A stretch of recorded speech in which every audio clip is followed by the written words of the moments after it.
The first speaker today, she's Latina, she's Chicana, she's a community activist, she's a part of the queer community, and she's got lots of Native American background in her. Ladies and gentlemen, Tezcatli Diaz.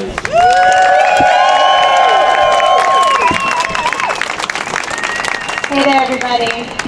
Like you said, my name is Tezcatli Diaz. I'm from here, from Colorado, originally Colorado Springs.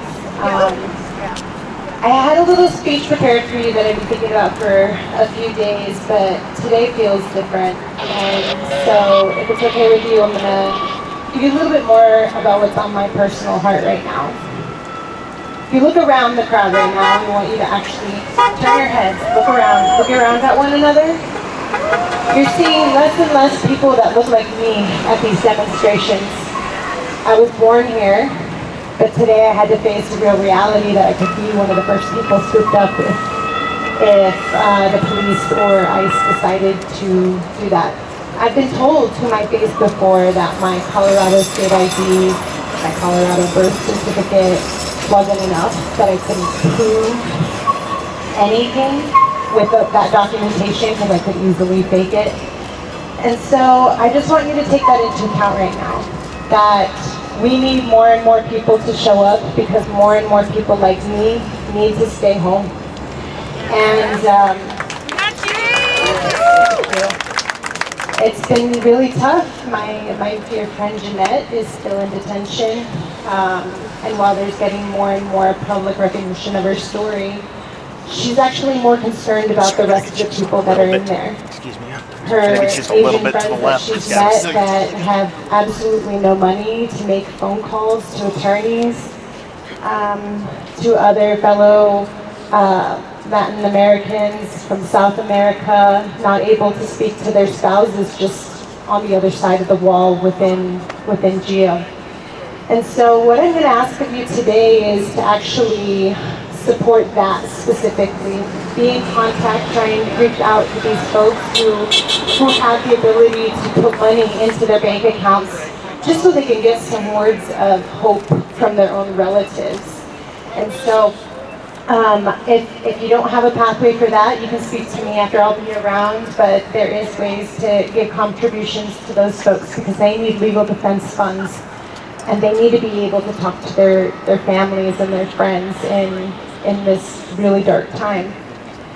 That being said, I really, really do hope that every single one of you can ground yourself every day in your own privileges, that everybody here, myself included, right, even if I did get scooped up, I do have a pathway out, but that we keep our voices strong, that we keep our voices loud and engaged, and that goes beyond social media, that goes beyond being here today, and that goes directly into action.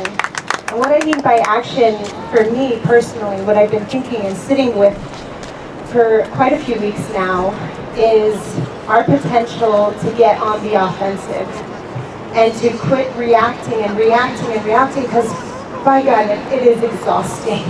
It is exhausting to be reactive. So put yourself in places and with people who are talking policy to protect us here at the municipal level. Start talking to your city council people.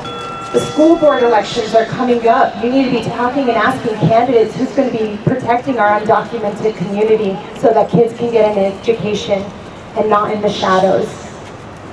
We need to be talking to our state legislators. There are many of them that are willing to have dialogue, and they need the community behind their breath when they go into the legislature and pushing policies that are going to continue to protect us from an oligarchical fascist. And so I ask you today, again, to reach out, have communication with your lawmakers, to have communication with those people that can put policy into place, and ask them to be bolder, ask them to be louder, ask them to be gritty in what it is that they're writing. It just has to be constitutional. It doesn't have to be nice, okay? We believe in our Constitution. We believe that there is potential and pathways forward, and we need to get on the offensive, like I said. I am someone that's not afraid to pull up my sleeves for a fight. I really am not. But I am tired. I am tired, and we need to really start thinking beyond the Trump administration. His cronies are getting in line, you guys. And so we need to be working constantly, to be thinking 3, 5, 10, and 20 years out. People like me, indigenous people, we have a way of thinking. I'm sure many of you heard about the 7-generation prophecy. It is one that never ends. We are always thinking 7 generations out at a time. We always believe that another wave of youth are going to pull us through. And again, keep connecting with people in your community, especially those young people. Again, looking around. Where are they? Where are they?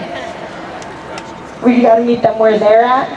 And so I encourage you, find a young person, as young as you possibly can, 12, 13 years old, and start having conversations with them. Listen to them about what they would be doing. What would they be doing to solve these crises?